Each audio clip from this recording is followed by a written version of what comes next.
How do we measure surface wind in a weather station? Surface wind is the wind that blows near the surface of the earth, and we consider surface winds as a vector quantity having both size and direction. So we measure wind direction and wind speed. To measure wind speed, we use an anemometer which has 3 to 4 conical caps or hemispherical caps which rotate as wind blows.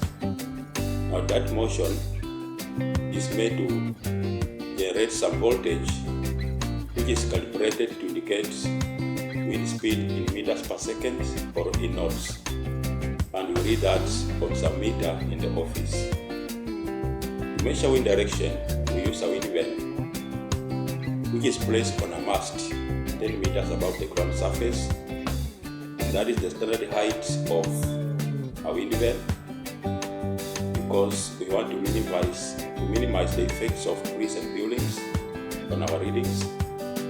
So we place the wind vane at 10 meters above the ground surface.